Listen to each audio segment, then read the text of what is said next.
Bwana, ladies and gentlemen, kama tunavyofahamu bwana, Brother Mentor nipo kwenye green carpet na nipo na moja kati ya comedian ambao wameweza kufika kutia timu katika Geita Comedy Show na ni uongozi edition kwa mwaka 2025.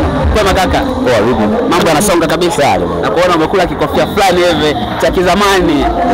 Umekitoa wapi kwanza hichi? Hicho wazee babu yangu hicho alinachia. Alikuachia ulesi. Tambo sana. Alifariki au yupo? Alifariki kitambo sana. Sasa bwana, rest in peace mzee wetu bwana. Kuna watu hawakufahamu pengine unaitwa nani na unafanya nini? Mimi naitwa Sahani OG. Mchekeshaji hapokuwa ni underground, lakini mchekeshaji natokea platform ya Raha Stand Up Comedy.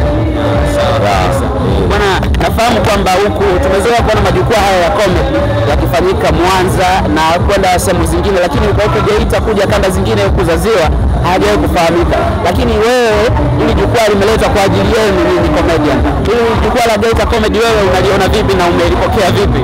Waangalia tazamaji kidogo. Kikweli ni jambo la kushukuru Mungu kwa sababu comedy inazidi kukua. Unajua stand up comedy tunajua imekuwa kwa mkoa mmoja Dar peke yake, lakini kwa sasa hivi ni jambo la kushukuru. Platform inazidi kuongezeka sana. Mwanza ipo, Geita hapa imetokea, umeona. Kwa hiyo hii inatengeneza sisi kupata kipato. Umeona, shows zinakuwa nyingi, tunapata kipato kidogo, tunachopata tunashukuru. Umeona, kwa hiyo ni jambo la heri.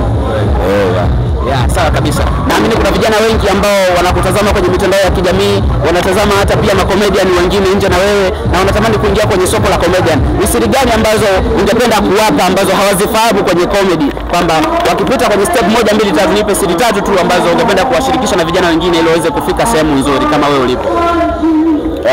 Kitu cha kwanza nadhani waweze kujiweka sehemu kwamba kama yeye ni stand up afanye stand up kwa asilimia 80. Yeye ana clip sometimes zinasaidia. Kwa kama unapiga clip sana, wala kuna wengine ni mabingwa wa clip.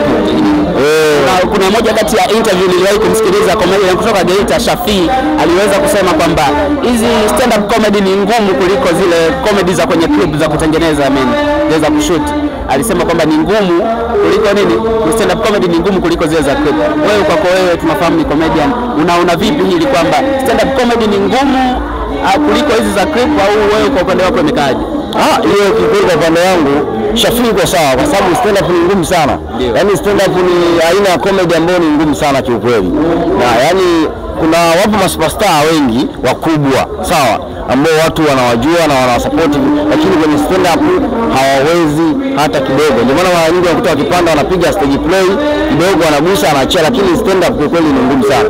Na wapo wakali wa stand up comedy, sawa, kama wakina Kipotoshi, umeona, wakina labda nikasema wakina Rudi, wakina nani ambao ni wakali kwenye stand up, lakini kwenye clip ni wabovu, umeona. Kwa hiyo wasanii wachache sana ambao wanaweza stand up na wanaweza clip. Kwa upande wako wewe hapo ni kipi ambacho wewe unakiwezea sana kwamba mimi nikifanya kama ni clip au kama ni stand up na kiua kabisa, yani mimi kwamba nikipewa nafasi hapa nichague kimoja kati ya hiko naenda straight kwenye hiki hapa?